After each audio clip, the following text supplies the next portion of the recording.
नमस्कार विद्यार्थी मित्रांनो, मराठी लेक्चरवालीमध्ये तुम्हा सर्वांचे मनापासून स्वागत. मागच्या व्हिडिओमध्ये आपण उज्ज्वला ताई यांच्या प्रश्नावरून गणिताची काय केली होती, श्री गणेशा केला होता, म्हणजेच काय सुरुवात केली होती. आज आपण त्याच प्रवासातला दुसरा महत्त्वाचा टप्पा पार करणार आहोत, तो म्हणजे संख्यांचे प्रकार. संख्या फक्त 1, 2, 3 नसून त्यामागे एक मोठं शास्त्र आहे. हे एकदा समजलं की पुढचं गणित सोपं होतं. तर विद्यार्थी मित्रांनो, जे काही आज आपण संख्यांचे काही महत्त्वाचे प्रकार बघणार आहोत. तर विद्यार्थी मित्रांनो, जेव्हा आपल्याला काय केलं जातं रे शाळेमध्ये बेरीज, वजाबाकी, गुणाकार, भागाकार विचारलं जातो, तेव्हा आपण काय करतो रे, हाताची बोटे मोजतो. म्हणजेच काय, जे काही मोजता येणाऱ्या संख्या आहेत त्यांना आपण काय म्हणतो रे, मोज संख्या किंवा नैसर्गिक संख्या असे म्हणतो. तर विद्यार्थी मित्रांनो, ज्या संख्या आपण मोजण्यासाठी वापरतो याची सुरुवात होते 1 पासून. लक्षात आलं का विद्यार्थी मित्रांनो? म्हणजे जो काही संख्येचा पहिला प्रकार आहे तो काय आहे बघा, नैसर्गिक संख्या. काय आहे बघा, नैसर्गिक संख्या.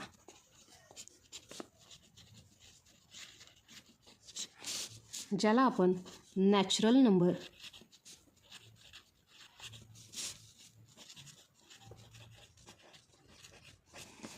असेही म्हणतो. लक्षात आलं का विद्यार्थी मित्रांनो? तर ज्या संख्या आपण मोजण्यासाठी वापरतो अशा संख्यांना, नैसर्गिक संख्येला मोज संख्या असेही म्हणतात. काय म्हणतात? मोज संख्या असेही म्हणतात. तर नैसर्गिक संख्यांची सुरुवात कुठून होते? तर आपण काय म्हणतो रे, 1,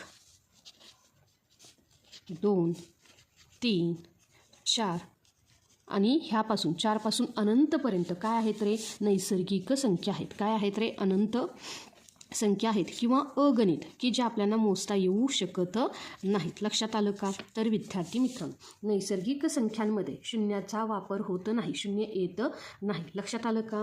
नैसर्गिक संख्या ची बेरीज काय होते रे, नैसर्गिक संख्याचं येते. लक्षात आलं का? त्यानंतर जो काही संख्यांचा दुसरा प्रकार आहे तो आहे पूर्ण संख्या. काय आहे दुसरा प्रकार? पूर्ण संख्या. पूर्ण संख्यांना होल नंबर असे म्हणतात. तर विद्यार्थी मित्रांनो, आता बघा, ह्या ज्या काही नैसर्गिक संख्या आहेत, 1 पासून काय होतात रे, त्या नैसर्गिक संख्या सुरू होतात. ह्यामध्ये काय केलं रे, जेव्हा 0 येतो, म्हणजेच नैसर्गिक संख्यांच्या कुटुंबात जेव्हा काय होतो रे, 0 येतो, तेव्हा त्या काय होतात रे, पूर्ण संख्या होतात. लक्षात आलं का? म्हणजेच जे काही पूर्ण संख्या आहेत, ह्या पूर्ण संख्या काय आहेत बघा, त्याची सुरुवात होते 0 पासून. म्हणजे त्याला 0, 1, 2, 3, 4 आणि ह्या सुद्धा काय आहेत रे, अगणित संख्या आहेत. लक्षात आलं का? त्याचबरोबर एक महत्त्वाची टीप, 0 ही नैसर्गिक संख्या नाही, हे नेहमी लक्षात ठेवायचं. लक्षात आलं का? नैसर्गिक संख्यांची सुरुवात सुरू होते 1 पासून आणि पूर्ण संख्यांची सुरुवात होते 0 पासून, हे नेहमी लक्षात ठेवा. त्यानंतर ना विद्यार्थी मित्रांनो, जे काही पुढील जो काही संख्यांचा प्रकार आहे तर तो आहे पूर्णांक संख्या. काय आहे बघा, पूर्णांक संख्या. आता नैसर्गिक संख्या झाला, नंतरनं पूर्ण संख्या झाला, तर आता काय आला बघा, पूर्णांक संख्या. तर विद्यार्थी मित्रांनो, पूर्णांक संख्या म्हणजेच काय, जी काही संख्या रेषेवरच्या सर्व धनसंख्या असतील, ऋण संख्या आणि 0 म्हणजेच काय, पूर्णांक. तर विद्यार्थी मित्रांनो बघा, ही काय आहे बघा, ही आहे संख्या रेषा. काय म्हणते मी, ही आहे संख्या रेषा. ह्या संख्या रेषेवर 0 पासून सुरुवात होते, म्हणजे इथं आला 0. तर बघा, 0च्या जे काही उजवेकडचे आहेत ह्या संख्या असतात धन. म्हणजेच काय, हा जो 1 आहे, त्यानंतरनं 2, 3, 4, 5, 6 ह्या सगळ्या संख्या ह्या असतात धन. आणि धनला आपण चिन्ह देतो अधिक. लक्षात आलं का? आपण चिन्ह काय देतो, जे अधिक हे चिन्ह आहे हे धनसंख्येला चिन्ह दिलं जातं. त्यासोबतच आता हा जो काही 0 आहे, 0च्या डावीकडे असणारे जे काही संख्या आहेत ह्या असतात ऋण. म्हणजेच काय बघा, इथे येतो -1, त्यासोबतच -2, -3, -4, -5 आणि -6. तर विद्यार्थी मित्रांनो, हे जे काही वजा चिन्ह आहे त्याला आपण ऋण असे म्हणतो. काय सांगितलं बघा, जे काही वजा बाकीचं चिन्ह आहे त्याला आपण काय करतो रे, ऋण असे म्हणतो. तर विद्यार्थी मित्रांनो, पूर्णांक संख्या म्हणजे काय, ही जी काही संख्या रेषा आहे ह्या संख्या रेषेवरचा हा जो काही 0 आहे, ह्या 0 त्यासोबतच ह्या काही धनसंख्या आणि ह्या ऋण संख्या ह्या संख्यांनी मिळून काय होते रे, पूर्णांक संख्या तयार होते. लक्षात आलं का?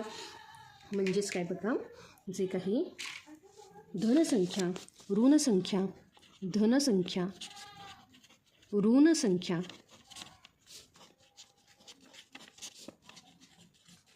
ऋण संख्या आणि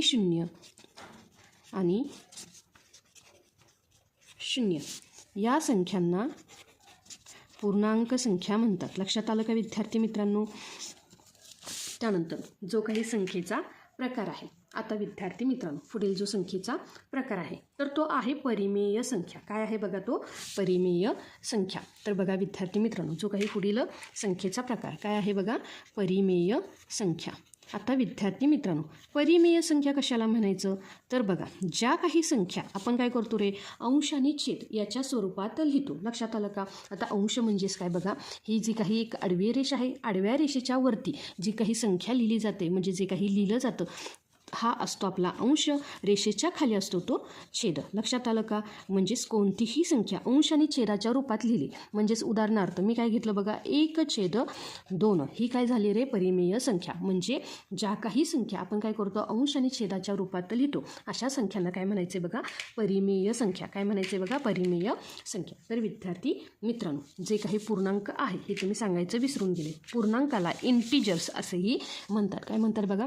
पूर्णांकाला इंटिजर्स असे म्हणतात. त्यासोबतच जे काही परिमेय संख्या आहे ह्या परिमेय संख्येला रॅशनल नंबर काय म्हणायचं बघा? Rational number.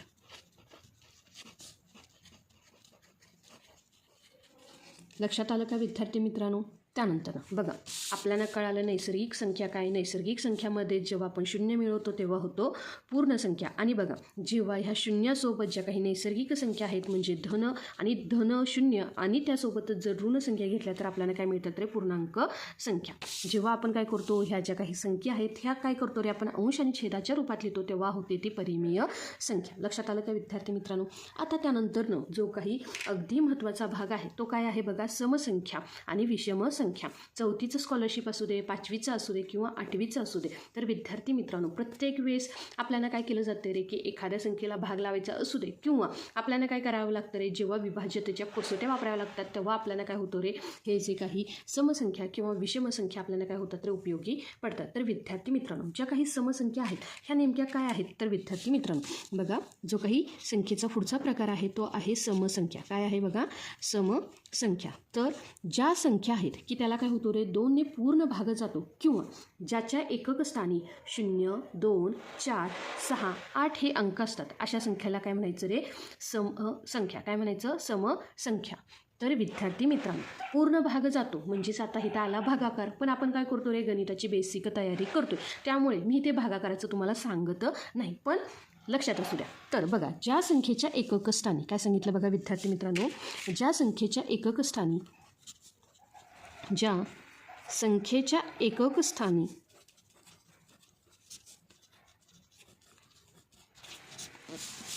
0, 2, 4, 6, 8 हे अंक असतात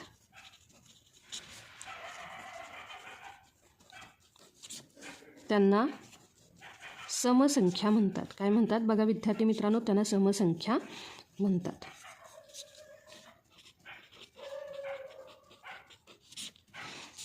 आता बघा उदाहरणार्थ मी काय घेतलं बघा? जे काही समसंख्या आहेत मी काय घेतलं बघा? हे घेतले 24 म्हणजे त्याच्या एकक स्थानी काय आला बघा? 4. त्यानंतर मी 3 अंकी संख्या घेतली म्हणजे काय? 246. एकक स्थानी आला 6 म्हणजे ही सुद्धा आहे समसंख्या. जर मी 4 अंकी घेतली तर काय होणार आहे बघा? 2468 म्हणजेच इथे काय झालं रे? एकक स्थानी काय झाला रे? 8 आहे. म्हणजेच काय? ही जी काही संख्या आहे ही काय असणार आहे? समसंख्या असणार आहे. लक्षात आलं का विद्यार्थी मित्रांनो? आता बघा जी काही समसंख्यांची बेरीज असते ही काय असते रे? नेहमी समसंख्याच असते. म्हणजेच काय विद्यार्थी मित्रांनो? जर मी पहिलं उदाहरण घेतलं बघा की काय घेतलं? हे जे काही 2 + 4 ह्या काय आहेत रे? समसंख्या. ह्या दोघांची जर मी बेरीज केली तर काय येणार आहे? ती समसंख्या. उत्तर काय आलं बघा? समसंख्या. म्हणजेच 2 समसंख्यांची बेरजेचं उत्तर हे काय येते? समसंख्या येतं. त्यानंतर बघा 2 समसंख्यांचा गुणाकार हा सुद्धा काय असतो रे? समसंख्याचा असतो. म्हणजेच काय? हे जे काही बेरीज आहे ह्याच्या इथे मी काय केला रे? गुणाकार. म्हणजेच काय? 2 × 4 म्हणजेच काय आलं? 4 × 2 = 8. लक्षात आलं का? ह्या काय आहेत रे? 2 समसंख्यांचा गुणाकार हा नेहमी काय येतो रे? समसंख्याच येतो. त्यानंतर आता बघायचं आपल्याला विषम संख्या काय आहे बघा, जो काही पुढील प्रकार आहे संख्येचा तो काय आहे, विषम संख्या. तर विद्यार्थी मित्रांनो, जे काही विषम संख्या आहे, विषम संख्या म्हणजेच काय, ज्या संख्येला काय होतो रे, दोन्ही भाग जात नाही, किंवा ज्याच्या एकक स्थानी काय केलं जातो रे, ज्याच्या एकक स्थानी 1, 3, 5, 7, 9 हे अंक असतात, त्यांना आपण काय म्हणायचे, विषम संख्या असे म्हणायचे. ज्याच्या एकक स्थानी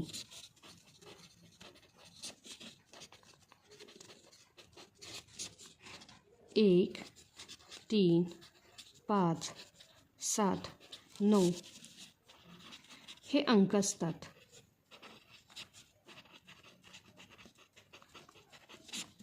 त्यांना विषम संख्या म्हणतात, त्यांना विषम संख्या म्हणतात. तर विद्यार्थी मित्रांनो, आता बघा उदाहरण जर मी घ्यायचं झालं तर काय घेतलं बघा, हे जे काही आहेत उदाहरण काय घेतलं मी, 13. तर बघा जो काही एकक स्थान आहे हे त्याला 3, त्यानंतर काय घेतलं 3 अंकी 135. बघा एकक स्थानी काय आला 5, त्यानंतर 4 अंकी घेतला तर काय येणार आहे बघा 1357. एकक स्थानी आला 7, जर मी 5 अंकी संख्या घेतली तर काय येणार आहे 13579. तर एकक स्थानी आला 9. म्हणजेच ही जी काही उदाहरणं आहेत ही कशाची आहेत, विषम संख्यांची आहेत. लक्षात आलं का विद्यार्थी मित्रांनो. तर मित्रांनो, आज आपण काय केले, हे जे काही संख्यांचे महत्त्वाचे प्रकार पाहिले. आता हे प्रकार जे काही पक्के केले तर तुम्हाला काय होतील रे, गणितातील जे काही उदाहरणे आहेत हे ओळखणं काय होईल ते सोपं होईल. लक्षात आलं का विद्यार्थी मित्रांनो. आणि हो, पुढच्या व्हिडिओमध्ये हे जे काही संख्यांचे प्रकार काही पाहिलेत, ह्यापैकी राहिलेले प्रकार आपण काय करणार आहोत रे, पुढच्या व्हिडिओमध्ये पाहणार आहोत. त्यामुळे काय होईल रे, तुम्हाला स्कॉलरशिप असेल किंवा तुमचे जे काही एक्झाम असेल त्यासाठी तुम्हाला हा व्हिडिओ नक्कीच उपयोगी होईल. हा व्हिडिओ आवडला असेल तर तुमच्या विद्यार्थी मित्रांमध्ये शेअर करा आणि मराठी लेक्चरवालीला सबस्क्राईब करायला विसरू नका.